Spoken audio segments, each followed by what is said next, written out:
City Health and Hospitals Finance Committee. Today's meeting is officially called to order. I'd like to propose a motion to adopt the minutes of the Finance Committee meeting held on October 22nd, 2024, and I will poll each member individually for their vote. Dr. Pagan? Yes. Dr. Katz? Yes. And Tricia Tate? Thank you. And I vote yes. So the minutes are approved. The Finance Committee will now convene an executive session because the matters to be discussed involve confidential and privileged information and quality assurance health information regarding to particular patients' matters relating to proposed or actual litigation. May I have a motion to convene an executive session? So moved. All in favor? Yes. Yes. Great, the motion is approved, and so we'll go to executive session. Thank you. Okay.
All right, so we're coming back to public session here. We have two resolutions for consideration today. I think, Ms. Carlin, you're going to take us through the first one with your team, so please go ahead. Thank you. Hi, good afternoon. I'm Margie Carlin, and I'm here with Heather Sewell, and we will be presenting on medical necessity denials vendors. We are, for consideration, asking for the system or the Finance Committee to authorize New York City Health and Hospitals Corporation, the system, to execute a contract with Managed Resources, Inc. for medical necessity denial services at a not-to-exceed amount of $60,100,000, which includes a 20% contingency for a contract term of 3 years with 2 one-year renewable options exercisable at the discretion of the system. So just some background information, and I'm on the wrong slide, sorry. We are looking to engage a vendor to continue denial management service and appeal services for clinical denial system-wide. A clinical denial is when the payer deems that the service provided or the treatment provided was not medically necessary to treat the illness or injury. And if we fail to appeal those denials, we lose all of the revenue potential from that admission, regardless of whether or not we had an authorization from the payer. Historically, we've lacked the internal resources to appeal these, to do all of the appeals internally. And so we currently have two contracts that bridge the gap between our internal ability, our internal capacity, between the denials appealed in-house and the total volume of the denials received. The last time we issued an RFP for these services was in 2019, and the goal of that was to identify denials management vendors to manage and appeal the clinical denials. There were contracts issued at that time, two contracts. One was to the firm that is currently known as R1, previously Ravent and previously CloudMed, and Managed Resources. There was a total not to exceed amount of $11.1 million, and the current contracts expired at the end of March of 25. The vendor appeals are projected to collect, or we are projected to collect $239 million through the end of the contract. And at the time this presentation was put together, it was $224 million generated through the end of January 2025. The spend for the contract is contingent upon funds generated. The current contract contingency rate is 12%. The current spend, and again at the time that this was put together, was $26.8 million, and the total projected spend through the life of the contract of $28.5 million. I'm going to turn it over to Heather to take us through the rest. Thank you. Good afternoon, everyone. So since the formation of our partnership with the medical necessity vendors, the referral rates have really fluctuated. We've seen a significant increase from 23% in fiscal year 21, ranging to 70% in the current fiscal year. Revenue cycle services originally projected 31,000 denials referred, but we have exceeded 51,000 referrals to our vendors to date. There are a couple of contributing factors here. We have seen a rise in patient admissions, which has contributed to higher clinical denial volumes. We've also expanded the scope of work to include all of our United Healthcare denials, as well as Medicaid fee-for-service and cost outliers. Cost outliers were not originally in scope as that project was implemented in 2021. And United Healthcare is a particular pain point for us, so we decided to route all cases to the vendor so that they can support our initiatives in joint operating committee meetings and special projects. Oops. We've also had the increase in our expenses, of course. Now, when I initially did the projection, it was based off of historical data in Allscripts, where the reimbursement per denial was projected at $6,322. The average actual reimbursement was $21,352.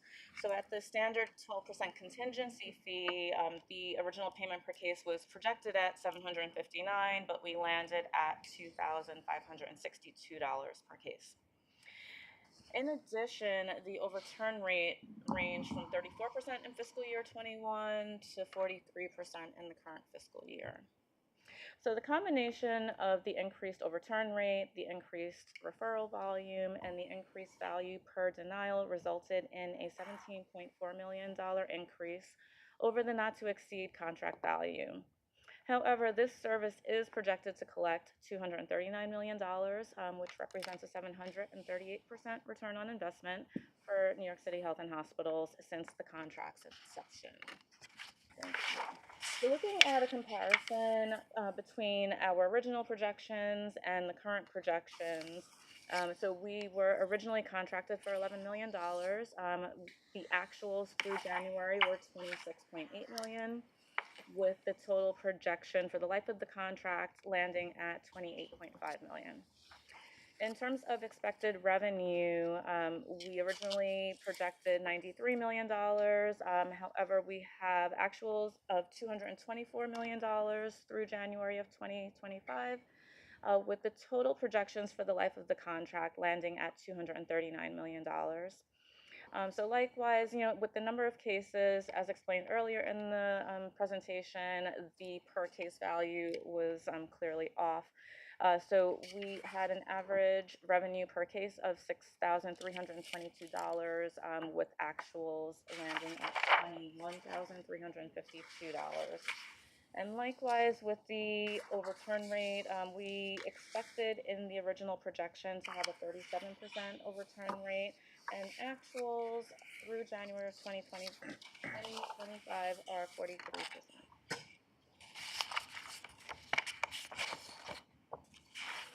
In regards to minimum criteria, we're expecting 5 years in business, 3 years of experience working with other similarly sized multi-hospital health systems, 3 years of experience working with Epic Hospital Billing System, $2 million in annual revenue, as well as the MWBE certification, utilization plan, or waiver.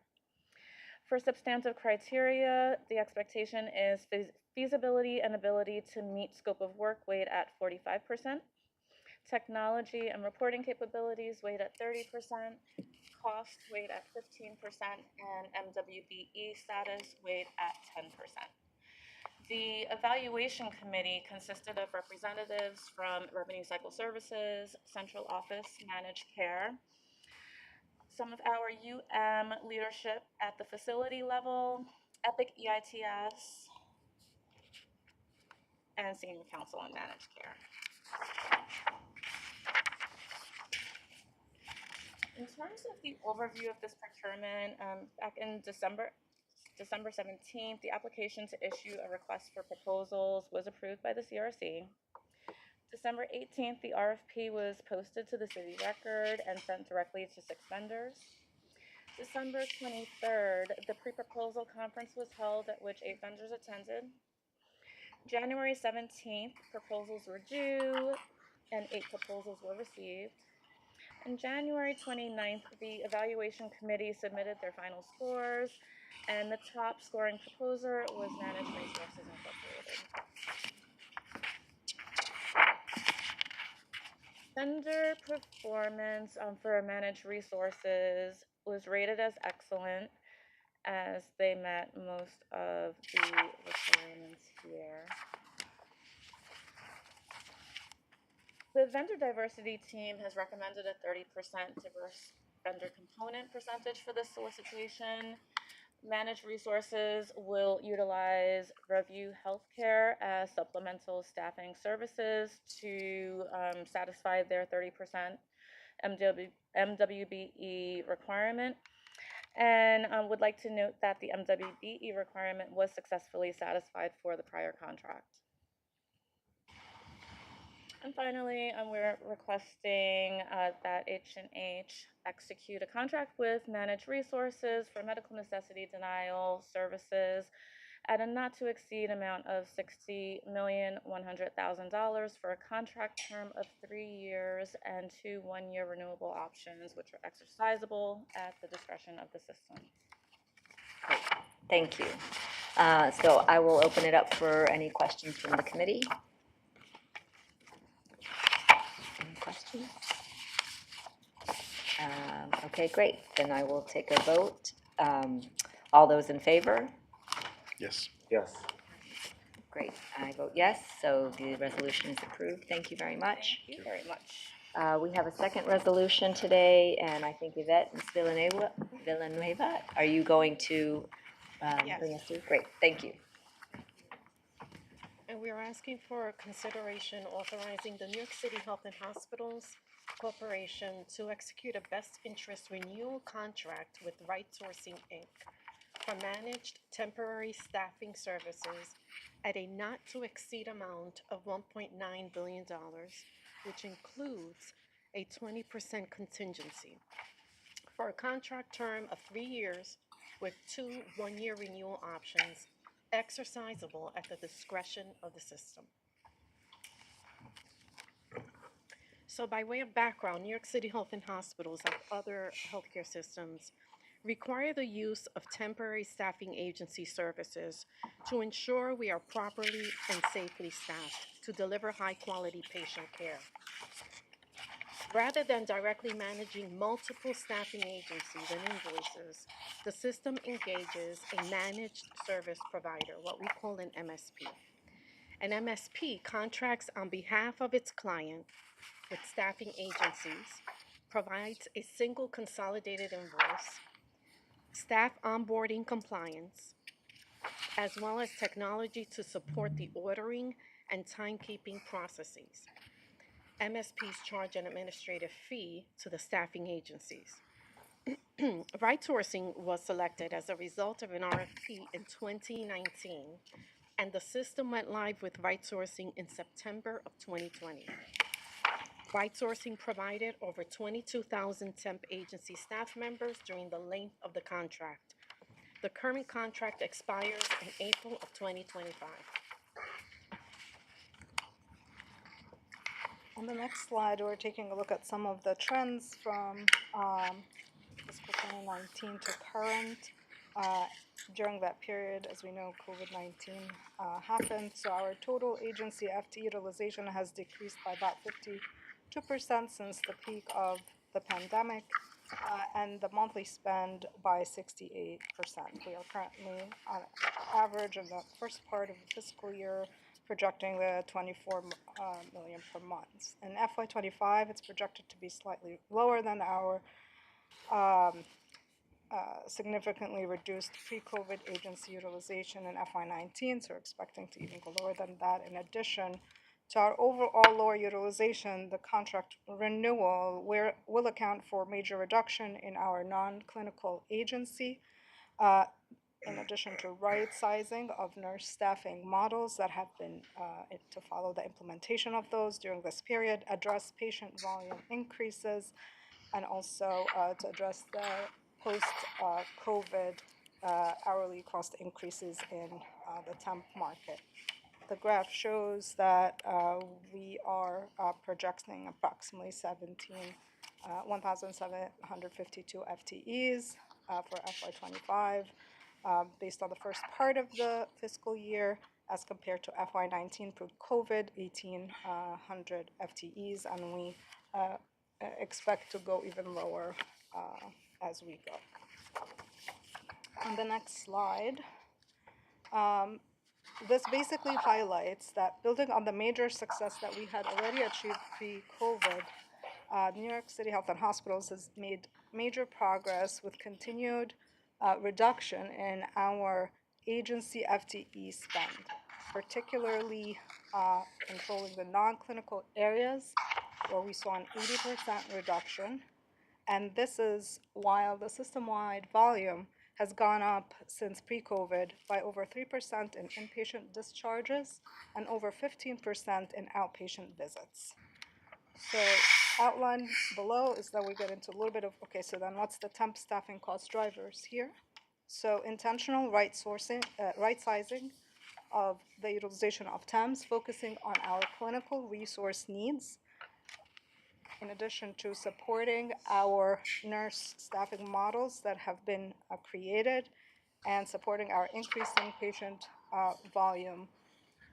Also being able to staff our nurse orientation times as we have hired on the H&H side, supporting that orientation for new nurses and filling in for the leave.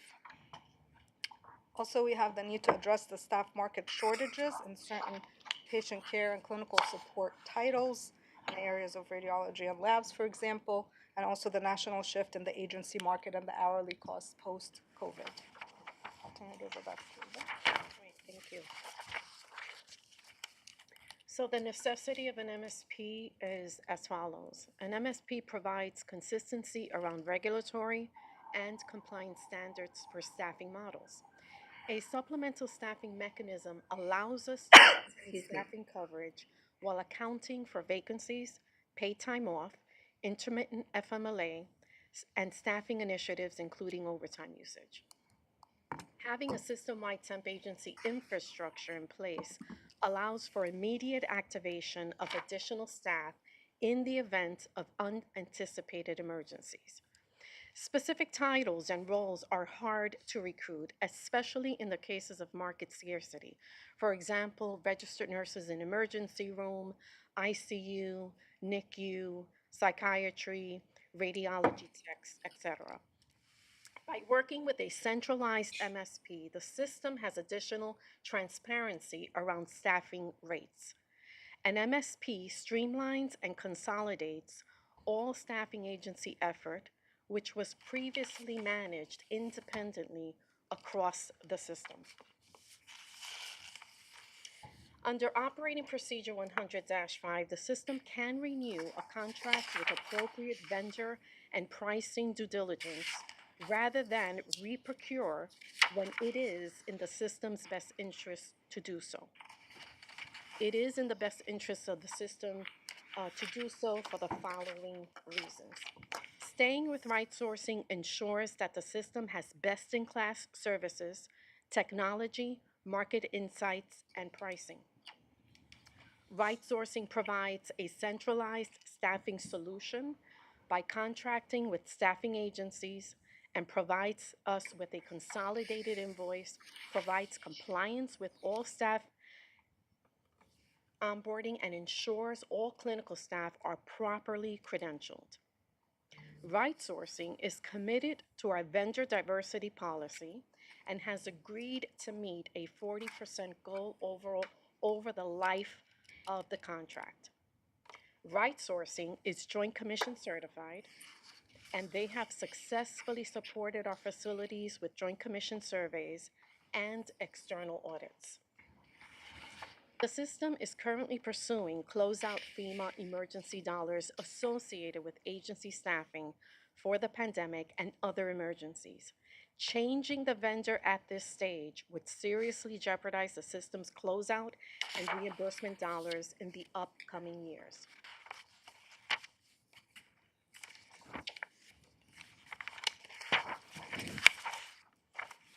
In addition, onboarding a new vendor will present a major disruption to us, to our operations and established processes, as well as technology integrations. Changing our staffing vendor would significantly impact patient care if our ability to obtain temps to fill vacancies or orientation times are disrupted and curtailed. A new vendor would require costly, disruptive, and non-practicable actions. For example, rework and reestablishing all electronic scheduling, timekeeping, and agency approval workflows and processes that are already in place. Recreating established tracking, reporting, and monitoring platforms. Reestablishing software access to Epic and other systems for proper coding, reestablishing electronic invoicing feeds with major scale and complexity. Vendor due diligence was completed for this contract. Right Sourcing remains the premier healthcare MSP offering the highest level of service and the best technology platform. Right Sourcing is the only large MSP that is vendor neutral. They do not operate a staffing agency that competes with the contracted staffing agencies. Right Sourcing was to successfully implement its services and technology during the COVID pandemic, and they supported the system to effectively manage its temporary staff and provide critical market insights. Right Sourcing provides the needed mobilization capacity for quick response to unforeseen emergencies faced by the city that required an urgent system response. Right Sourcing partners with other leading healthcare providers, such as the Children's Hospital of Philadelphia, the Hackensack Meridian Healthcare System, the Mayo Clinic, the Mount Sinai Health System as well. Right Sourcing has the capacity to provide large scale and advanced technology required by the system, which is not currently seen in the market. Price due diligence was also completed. Although Right Sourcing does not charge the system any direct staffing fees, it does charge a 6.5 administrative fee to the contracted staffing agencies. The market standard for this fee is around 10%. Right Sourcing provides national and local market rate intelligence to us. Right Sourcing does not charge the system temp conversion fees and has been a key partner when operationalizing conversions of temps to system employees, filling our vacancies.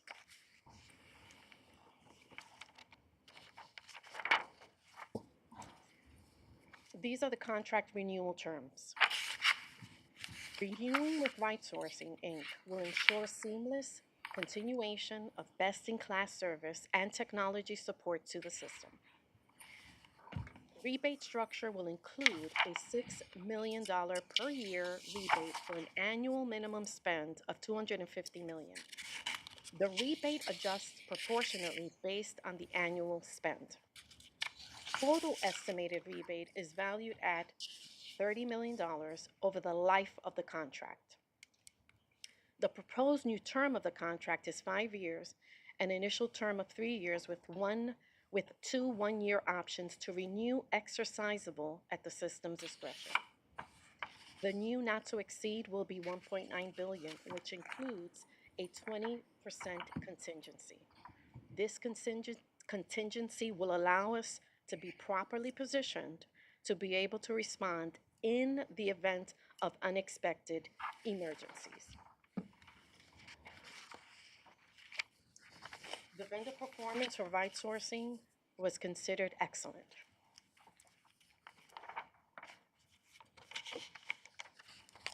In terms of vendor diversity, Right Sourcing was chosen during the original RFP in part because of their success with utilizing and supporting MWBE staffing agencies. Right Sourcing has been a leader in our partnership with MWBE communities. They implemented a MWBE first resourcing model. They provided weekly training and support to MWBEs. They provided technical and financial support to MWBEs to ensure their ability to endure the economic hardships of being a small business. The prior vendor was only able to achieve 20% MWBE utilization. Right Sourcing success is demonstrated by their MWBE utilization trended over time. In FY 2021, they started with 17%, and in FY 2024, they achieved 41%. And Right Sourcing has agreed to a 40% MWBE commitment under the new agreement. Therefore, we are asking the Finance Committee for approval, authorizing New York City Health and Hospitals Corporation to execute a best interest renewal contract with Right Sourcing Inc. for managed temporary staffing services at a not to exceed amount of $1.9 billion, which includes a 20% contingency for a contract term of 3 years with 2 one-year renewal options exercisable at the discretion of the system.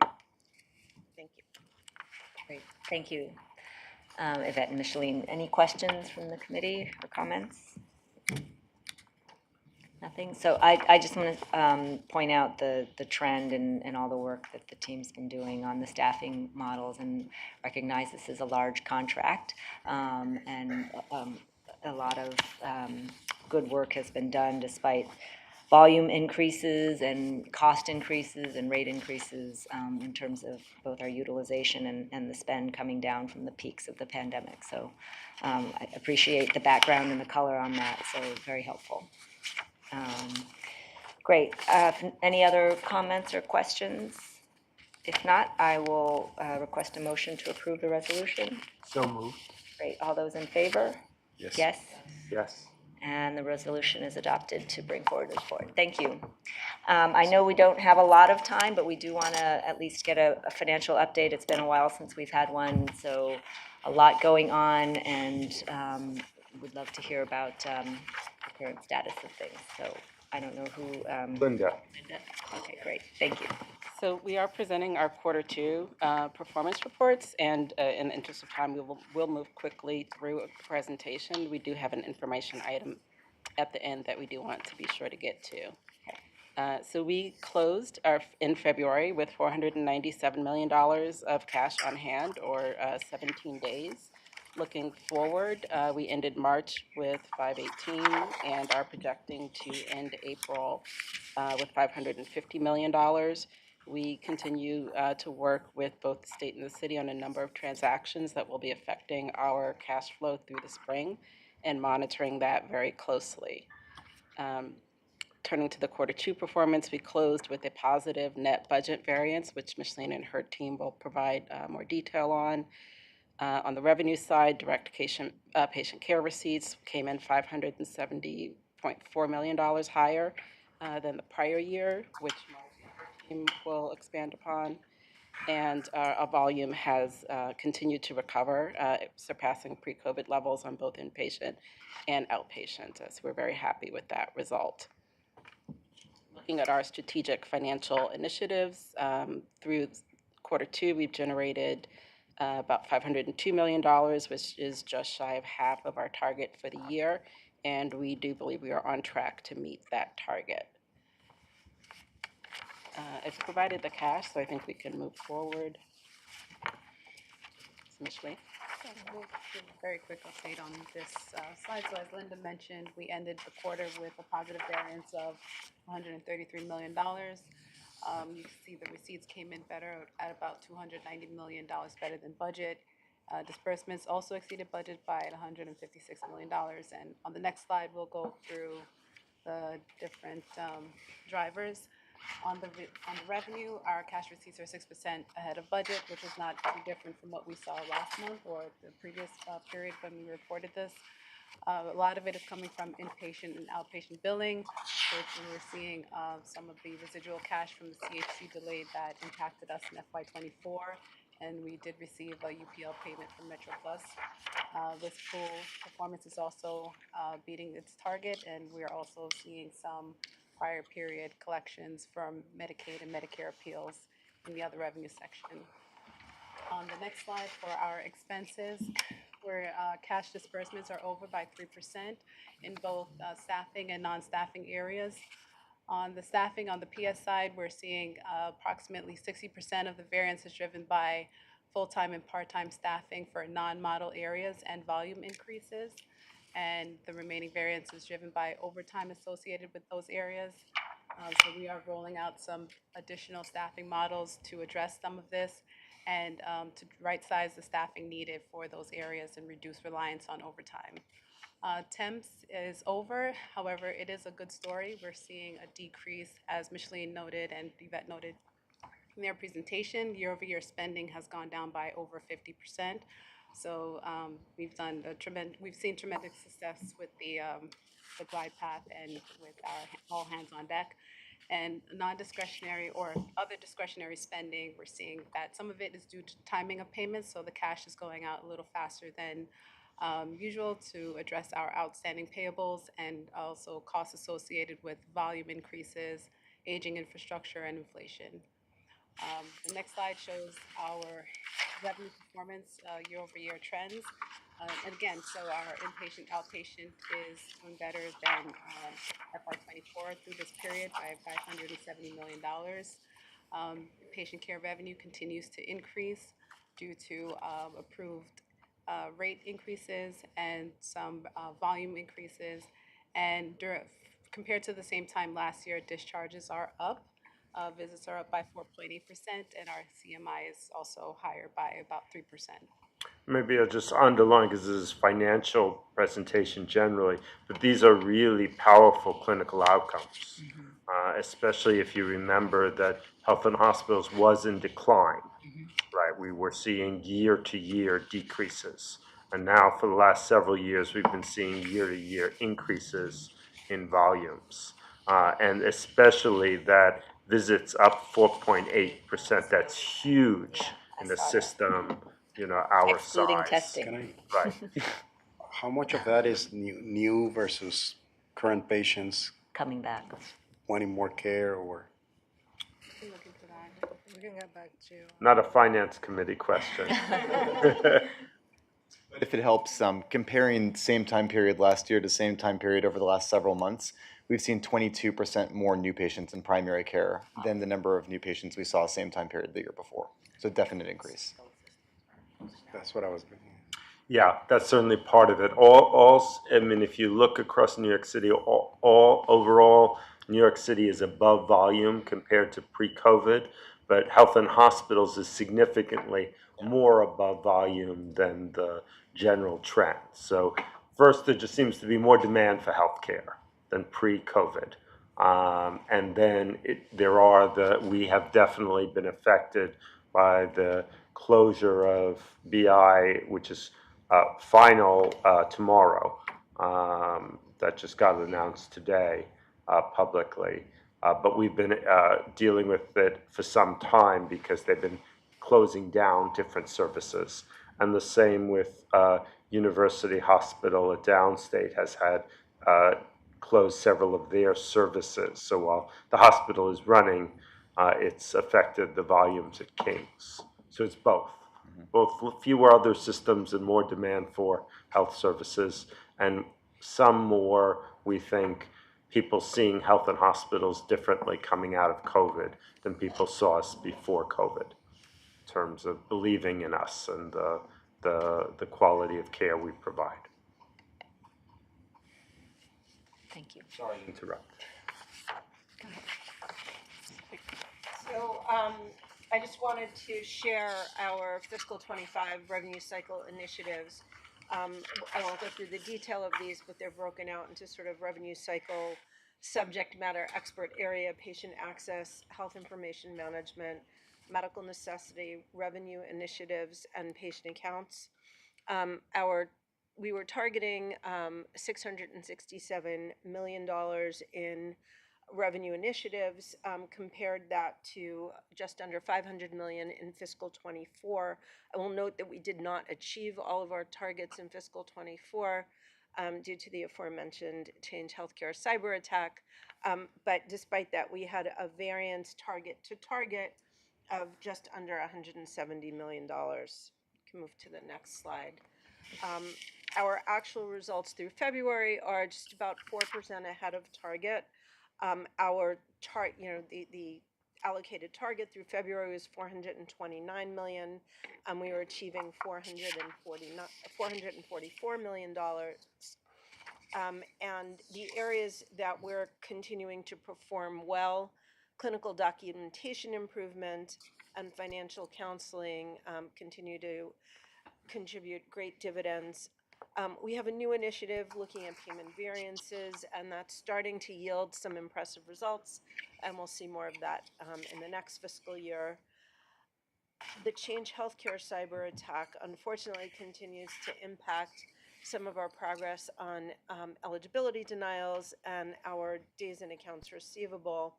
And I think our continued focus on what we call no claim left behind, yielding reductions in write-offs, has generated some positive results. We're not at target, but really the facilities have come together quite impressively to mitigate some of our write-offs.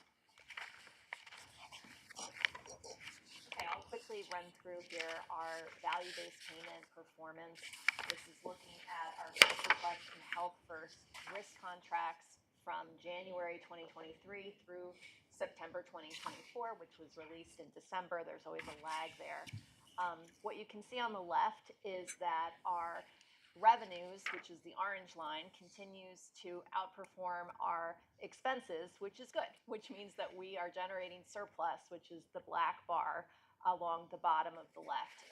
And so the thing to note here is that we were expecting going into fiscal year 25 that we were going to see decreases in enrollment because more of our patient population, specifically the Medicaid population, has to be recertified. So you can see the blue bar on the right that number has steadily declined a little bit, but we are seeing that our Essential Plan membership and our Child Health Plus membership has outperformed what we were expecting. And so that has really been driving a lot of the surpluses that we are seeing. And, you know, we are entering into an unknown phase of what's going to happen federally with all these programs, but for now, we are staying pretty steady and seeing good performance. Next slide. So one of the areas that we're really trying to work on is access. So, you know, we've come to this committee and presented on a lot of the good quality work that we're doing in our MetroPlus and Health First value-based contracts. We've been scoring at the 90th percentile for more than 2/3 of the measures in a lot of these programs, but one area where we have been consistently challenged is around access to care, specifically in our patients' perception of access to care. And this is something that the state of New York monitors very closely. They release performance by health plan every year. They recently released 2023 quality performance scores for the health plans. This was maybe in November, December. And across the board, MetroPlus and Health First are lagging in terms of patients' perception of getting care quickly, getting their needed care. And so how does Health and Hospitals contribute to that? So we know that we're a major network partner of both MetroPlus and Health First. And so patients' perception of access is driven by what happens when they come into Health and Hospitals. And so when they are surveyed, they've talked about, you know, ranking us 1 of 5 stars for wait times or 2 of 5 stars for ease of scheduling appointments. So this is work that we're actively trying to do to improve. Next slide. So some of the opportunities that we've been exploring, one major initiative across Health and Hospitals has been changing schedule templates in our primary care settings to have 20-minute appointment visit slots to create more capacity so we are able to treat more patients and get them in faster. And as Ted mentioned before, we are seeing an increase. No, it's okay. You didn't steal my thunder. That we are seeing an increase. So that is exciting that initiative is working. We also have been exploring working with a handful of doctors who are interested in doing some telehealth appointments with their existing MetroPlus patients. So these are patients that they already have a relationship with, but the patients might not be scheduling timely appointments. And so trying to have telehealth appointments to engage them in care. And as we've booked appointments, we've seen very high completion rates of those appointments. So we're also hopeful that will increase the patient's perception of being able to get the needed care that they need.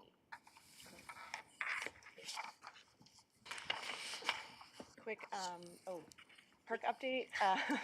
H&H is currently overseeing 4 perk sites serving about 8,000 guests a day. There have been nearly 180,000 asylum seekers served at the 24/7 Arrival Center operated by H&H. H&H is committed 636.6 million of HERC expenses in FY25 through Q2 on behalf of the city. In the city's FY26 preliminary plan, they updated our budget holds for HERC. So FY24, they're holding 1.5 billion, FY25, 1.1, and FY26, 700 million. Since July 24, the asylum seeker census has been steadily declining, largely due to reduced inflow as the result of federal policy changes, as well as steps the city has taken to help households exit shelters. In the 26 preliminary plan, OMB updated its forecast of the asylum seeker census to reflect these changes and the expected continuation of census decline throughout the remainder of 25. Throughout, OMB has provided H&H with revenue to cover all of our committed expenses to date through our MOU with the mayor's office. Okay, for being here. Thank you. Finally, we just have an informational item, which is our January 26th financial plan, which is a cash-based plan. So we, in conjunction with the city, released our FY26 January plan in early February. This included, we did a major baselining exercise, forecasting updates to our revenues, our expenses, and our strategic initiatives.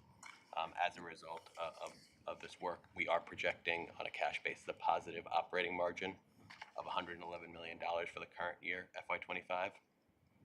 That's an improvement of $48 million from our previously released cash plan. This is largely due to revenue and expense reestimates, but a big piece of it does include anticipated receipt of prior year reimbursements, including risk pool, as Megan talked about. For FY26 and 27, we are projecting a positive operating gain of $213 million for FY26, and however, we are projecting a $202 million loss in FY27. Despite this, both of these years are an improvement from our previously released plan, and this included us removing one of our strategic initiatives that had previously been an expense-reducing item, which was restructuring and personnel. That had been something that we'd looked at for a long time. We removed it from the plan, and yet still were able to sort of show this benefit from the prior plan. And the loss for FY27 is something that is reasonable for our system that far out. As we look at the 3 years again, FY25 through 27, and our closing cash balance, we are projecting somewhere between like $700 and $900 million per year, which is about 25 to 30 days cash on hand, which as we often talk about is right in the ballpark of where we usually are. So we feel confident about the stability of those numbers. And then I think just finally, as I did note with our baselining, we did shift some of our strategic initiatives into sort of the revenue and expense above the line baseline, as we call it. But even with that, we then again raised the bar, as you hear John talk about. We have strategic initiatives for the coming years, anywhere from $1.6 billion to $2.5 billion over the life of the plan. This does include the inpatient and outpatient UPL conversion in full. Now, this initiative is important as it does help mitigate the negative impacts of federal DSH cuts, which when we released this plan were slated to begin April 1, 25. They've now been delayed to October 1st of 25, but this is something that's been critical to us to seek mitigation efforts, and so we're now reflecting that. So James, because of that, the truth is better than this, right? Because at a minimum, the dish is pushed off. Well, the truth for the moment. Right. Well, but they can't. It would next be October. No, but I mean, there are other truths that. Oh yes, there are other truths that could happen. But yes, the only one we know about is the dish cut, and it's pushed off to October. That's right. And we are inclined to. I'm inclined to continue to believe that dish will keep getting pushed down. There are just too many, states with different political views that rely on those dish dollars, and I just don't see it. But to your point, Mitch, these projections assume the cuts happened. Right. Yes, Yes. So the it's truth is better than Everything else this. equal, this is better. Right, but of course, the big, if is is what the Medicaid revenue will look like. Yes. And decreases in the rates of Medicaid, decreases in the number of people who are on Medicaid, decreases in the number of people who are on the the E-Plan, Right. all of those things could really change those revenues. Right. But right now, we're good. Right now, we're good. At this moment, we're At good. this moment, we're good. But on the this says that we include the full UPL conversion implementation in these projections, so that assumes that happens, but that hasn't happened yet.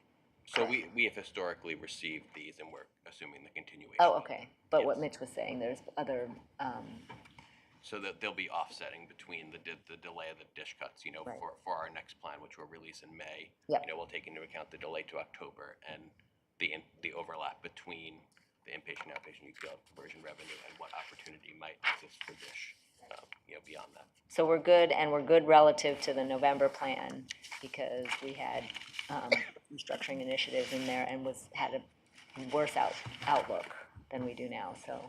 Correct. And it was actually just, it was our Oh. plan from exec from May of 2024. So it's Okay, improved sorry, from last that. year, right. Sally did have a question on here, actually, and one from a prior slide, which I missed, sorry, but we'll get to that one. What is causing the 207 million loss shown in 27, which I know you mentioned that this is reasonable for that far out for us, for a deficit that we're showing, which historically has been true. We've been able to, manage those out-year deficits as we come closer. We have to be closer to it to manage it. Right, and so recognizing that, do you have some commentary on the 2027? Yeah, I mean, I think by and large, it just is a reflection of sort of the historical increases we've seen in Medicaid rates or, you know, patient care revenue versus our expense increases, you know, and especially our PS and OTPS costs, just the trends, the expense trends outpace the revenue trends as they currently stand. So that yields the small loss in 27. Right, okay. And on the union contracts, for example, is it accurate on those projections then? When I look at these numbers on expenses? Reflects the It new. assumes- I think, It and assumes James, just part of- at both questions, the expense, and so you project, like the union contract increases. Any increases in rates about insurance wouldn't be announced yet, and so you wouldn't have them in there. Is that an accurate statement? Right, I'm just thinking like an insurer decides to raise the rates, right, but that hasn't yet happened, so that couldn't yet be in there. But all your expense increases are baked in. Is that a fair? I mean, I think that's right. There's some general expectation about cost inflation that's baked in. So that will cover, some portion of those expenses as they come, but to the extent they're likely to exceed, overall inflation rates, those would be newly reflected as we have them. Right. I We have mean, the maybe a union general way of contracts. saying it is that part of why when we go further out, there tend to be more deficits that we're later able to deal with, is because we better can bake in the expense increases than we can bake in the revenue increases. Yeah, that's very fair. You mean from a projection standpoint? Yes, because we don't really, Because you what can't anticipate. Jose, we know what the increase is for our union workers in 2 years. We don't know what the rates are for all of the different lines of business we have in 2 years. And so the revenues tend to be more Conservative. flat and conservative because we don't have a basis to assume it. But that's why whenever you look at the budget, the observation you had, that often later out you have deficits. That's not a new that's thing for us to show 2 years we're good, 3 years out we're not. In fact, these are better probably than our out-year deficits Yes. have been, because we have better eyesight on things. Yes. And, Margie's revenue contract medical denials contract is gonna bring in all kinds of new money, right? You said Sally had a different question. Sally did have another question, which was on page 2. Now I lost her question. Here it is. How much of the increase in direct patient care receipts of $570 million was due to increase in inpatient and outpatient services in FY25? That was the inpatient, outpatient. All attributable to Yes, that, right? Yeah. Exactly. Okay, so hopefully that answers Sally's question. I had one quick question, Margie, on just the Change Healthcare. What's continuing to affect? I thought we had most of that sort of behind us, but sounds like not. We did have most of it behind us. Right. What continues to linger on are remittance files that I think last time I talked about it, I talked extensively about the payments that come from insurance carriers. We get the payments, they land in the bank, and then we have electronic files that we post back to Epic. And payments, once we were able to start billing again, which was our first priority, we did in fact get payments in the door, but we didn't have a mechanism to get the electronic files for longer than such. As we started posting this huge backlog of files in August and September, because remember, this impacted the payers as well, so Right. they couldn't all generate files. So the huge, the large backlogs were addressed in I'll say by September, but we still are digging in and reconciling with the payers and finding that we have remit files that were not posted to our system. And we have to work with the payer on either reissuing those files or literally pulling EOBs off their websites manually and posting manually. And it's taken this long to do all of that reconciliation work. With those files come denials. I see. So we keep like sort of popping up with denials that we didn't know we had. So that's So is there a time limit on this that we may not be able to recover, or? we've hit the time limit with Medicaid fee-for-service. They are done. I think it was through the end of December, maybe it was a little bit after that, but we had Medicaid fee-for-service payments. Where we might see a little bit is where a managed care payer said, no, we're not responsible, it's Medicaid, and it really is just too late to bill Medicaid. For the managed care payers, honestly, we're just continuing to present it back to them with the explanation, and Megan has been a great partner in that. We have not, to this point, seen any significant inability to collect. We haven't been able to project any significant loss. It's just a lot of extra time. Right. Okay, great. Thank you. Any other questions or comments? Great. Then thank you very much to the team for a great, full, thorough presentation. And is there any old business or new business from committee members to bring before this committee? There being no further discussion, meeting adjourned. Thank you.